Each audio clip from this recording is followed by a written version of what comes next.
भाइयों और भाइयों की बहनों, this is not a average entrepreneurship YouTube channel.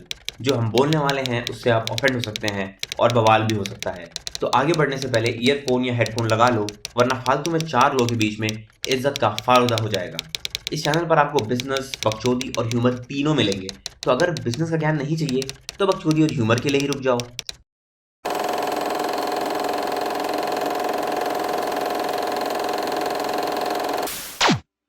तो चलिए शुरू करते हैं इस सीरीज की आखिरी वीडियो को, जिसमें हम बताएंगे लास्ट 5 पॉइंट्स कि why money can buy happiness. So let's continue. Now the 11th point is network. अब आपने बहुत सुना होगा कि your network is your net worth. तो आइए देखते हैं कि किसका नेटवर्क सबसे अच्छा होता है। एक बिलियनर के नेटवर्क में होते हैं बड़े बड़े पावरफुल लोग, जैसे कि पॉलिटिशियंस, डॉक्टर्स, एडवोकेट्स और सेलिब्रिटीज। और अगर कभी एक बिलियनर को कोई प्रॉब्लम हो जाए तो उसको बस एक फोन लगाने की देर है और पलक झपकते ही उसके सामने ऐसे 10 लोग खड़े हो जाएंगे जो उसका काम करने के लिए तैयार होंगे। वहीं मिडिल क्लास लोगों का नेटवर्क सिर्फ उन्हीं के जैसे टिपिकल मिडिल क्लास लोगों से बना होता है। इन चूतियों को अपनी जिंदगी से ज्यादा तो दूसरों की जिंदगी में ताक झांक करने में मजा आती है। अब आपको पता चला कि क्यों इंडिया में बिग बॉस इतना चलता है। अगर आप भी एक मिडिल क्लास इंसान हो तो फिर आपने भी अपनी लाइफ में कई बार ये कमी महसूस करी होगी कि काश मैं भी किसी पौवे वाले इंसान को जानता तो मेरा भी काम झट से हो जाता। लेकिन जब तक आप एक मिडिल क्लास इंसान हो तब तक आपको एक अच्छे नेटवर्क का एक्सेस नहीं मिलेगा, क्योंकि ऐसी सिचुएशन में सब आप ही के जैसे मिडिल क्लास होते हैं जिनके पास पैसा, पावर और पौवा नहीं होता। और अगर आपने इनसे कुछ बड़ा करने की बात भी की तो फिर ये खुद तो कुछ करेंगे नहीं और उल्टा साले आपको ही डिमोटिवेट करके रख देंगे। और अगर आपको अपना नेटवर्क इंप्रूव करना हो तो उसका बस एक ही तरीका है कि आप खुद ही धीरे धीरे अमीर बनो, क्योंकि कोई 10,000 कमाने वाला इंसान कभी भी 10 करोड़ कमाने वाले के फ्रेंड सर्कल में होगा ही नहीं। ऑन दी अदर हैंड, गरीब लोगों का नेटवर्क एक नेटवर्क नहीं बल्कि एक झुंड होता है। और ये सब के सब गरीब ही होते हैं जो रोड पर ही सोते, खाते और अपनी गुजर बसर करते हैं। तो जिसके नेटवर्क में होगा दम वही खुश रहेगा हरदम। And now the 12th point is legal matters. अब चलिए मान लेते हैं कि कल को किसी का लीगल मैटर हो ही गया किसी ना किसी से। अब ऐसे केस में क्या होगा? वेल, ऐसे में एक बिलियनर को ज़्यादा दिक्कत नहीं होगी। और अगर ज़्यादा सीरियस मैटर ना हो तो उसके एक फ़ोन करने से ही कहो दूसरी party out of the court settlement के लिए भी राज़ी हो जाए। और अगर ऐसा नहीं होता है तो भी नो टेंशन, एज उसके पास अपने स्पीड डायल पे कंट्री के बेस्ट लॉयर्स होंगे जो उसको बचा ही लेंगे। लेकिन अगर एक बिलियनर भी सच में गिल्टी है तो वो भी सज़ा का उतना ही हकदार है जितना कि कोई आम क्रिमिनल। वहीं एक मिडिल क्लास इंसान के लिए एक लीगल मैटर का मतलब है कि अब वो अपनी बाकी की ज़िंदगी कोर्ट के चक्कर ही काटता रहेगा और उसी में अपने जूते और सैंडल घिसता रहेगा। ऐसा इसलिए है क्योंकि वो ना तो एक अच्छा लॉयर हायर कर सकता है और ना ही वो ये अफोर्ड कर सकता है कि केस लंबा चले, क्योंकि वो बार बार अपने दफ्तर से छुट्टी नहीं ले पाएगा। इन शॉर्ट, अगर वो किसी भी लीगल मैटर में पड़ा तो उसको सिर्फ मिलेगी तारीख पर तारीख, तारीख पर तारीख, तारीख पर तारीख। ऑन दी अदर हैंड, एक गरीब आदमी पहले तो किसी लीगल मैटर में पड़ता नहीं, और अगर पड़ता भी है तो वो भी एज अ विक्टिम, क्योंकि एक गरीब आदमी तो दूसरे सोते हुए गरीबों पर गाड़ी चढ़ाएगा नहीं।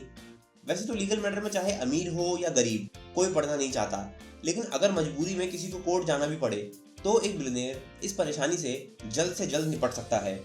Now the 13th point is future survival. ये दुनिया बहुत ही अनप्रिडिक्टेबल है और किसी को पता नहीं कि साला कब क्या होगा। कभी मार्केट क्रैश हो जाता है रिसेशन की वजह से, कभी 9/11 जैसे टेररिस्ट अटैक्स हो जाते हैं, तो कभी पैंडेमिक आ जाता है, तो कभी वॉर ही हो जाता है दो कंट्रीज के बीच में। और फ्यूचर में तो और भी ज़्यादा भयानक चीज़ें होने वाली हैं, जैसे कि ग्लोबल वार्मिंग, जिससे आगे चलकर पानी की किल्लत और खाने की कमी भी हो सकती है।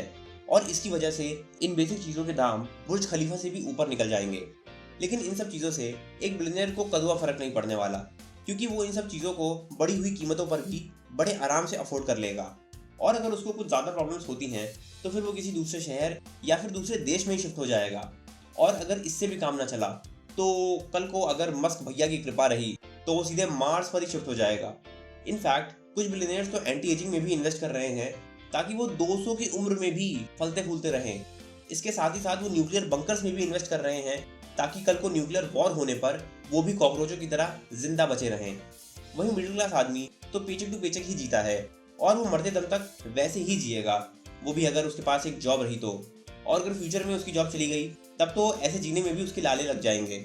इन द पास्ट जब भी कुछ हुआ है, जैसे कि नोटबंदी या फिर पैंडेमिक, तो हमेशा मिडिल क्लास लोगों की ही गांड मारी गई है और आगे भी अगर ऐसा कुछ होता है तो भी उन्हीं की मारी जाएगी। ऑन दी अदर हैंड गरीब आदमी के बारे में बात करना ही बेकार है, क्योंकि वो पहले भी मरता आया है, अभी भी मर रहा है और वो आगे भी मरता रहेगा। तो भैया, जान है तो जहान है, और इससे बड़ी खुशी की बात क्या ही हो सकती है। ना तो 14 पॉइंट इज फिलैंथ्रोपी। कुछ लोग समाज को बेहतर बनाने के लिए पैसे डोनेट करते हैं, क्योंकि उनकी सक्सेस के साथ साथ सामाजिक सफलता भी जरूरी है। इस केस में बिलियनियर्स हमेशा सबसे आगे थे और सबसे आगे ही रहेंगे, क्योंकि उनके पास इतना पैसा है कि वो टाइम डोनेट करते ही रहते हैं। इनफैक्ट अगर हम सिर्फ वॉरेन बुफे और बिल गेट्स की ही बात करें तो इन दोनों ने ही लगभग $80 बिलियन से ज़्यादा की डोनेशंस की हैं, और ऐसे लोगों की हम दिल से बहुत ज़्यादा रिस्पेक्ट करते हैं। वहीं मिडिल क्लास आदमी के पास अपनी किडनी के अलावा कुछ नहीं होता डोनेट करने के लिए। हाँ, अगर कहीं पर एज अ वॉलंटियर के तौर पर काम कर ले तो बात अलग है, अदरवाइज उसकी डोनेशन सिर्फ भिखारी को दिए हुए 10 रुपए तक ही सीमित रहती हैं। ऑन दी अदर हैंड गरीब आदमी डोनेट नहीं करता, क्योंकि ये वो बंदा होता है जिसको डोनेशंस मिलती हैं, क्योंकि ज़्यादातर चैरिटीज़ और फिलैंथ्रोपिक ऑर्गेनाइजेशंस गरीब लोगों के लिए ही काम करती हैं। तो जब वो खुद ही ले रहा है तो डोनेट क्या करेगा, अपना लौड़ा। Now the 15 point is future generation. अब मान लीजिए कि तीनों बिलियनियर, मिडिल क्लास और गरीब निपट जाते हैं, तो फिर आपको क्या लगता है कि कौन अपने बच्चों के लिए सबसे ज़्यादा पैसे छोड़कर जाएगा? वेल, एक बिलियनियर अपने बच्चों के लिए करोड़ों रुपए छोड़कर जाएगा। अब इसके बाद वो मुकेश अंबानी बने या अनिल अंबानी, ये उनके ऊपर है।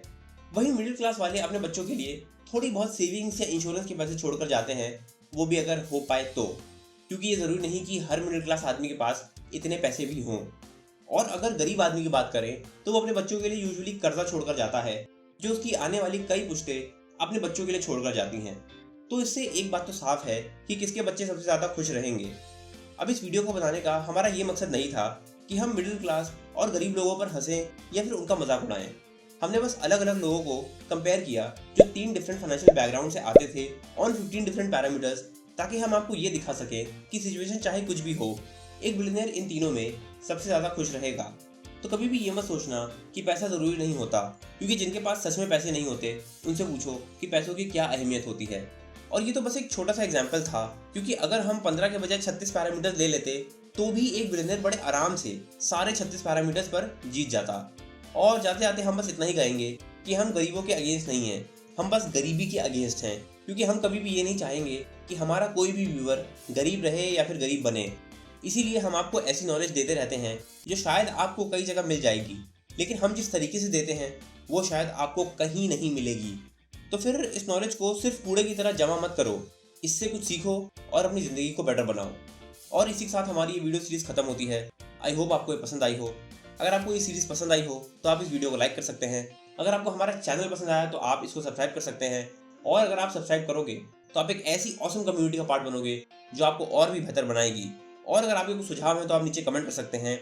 And we will meet you in the next video. Until then, thank you and bye.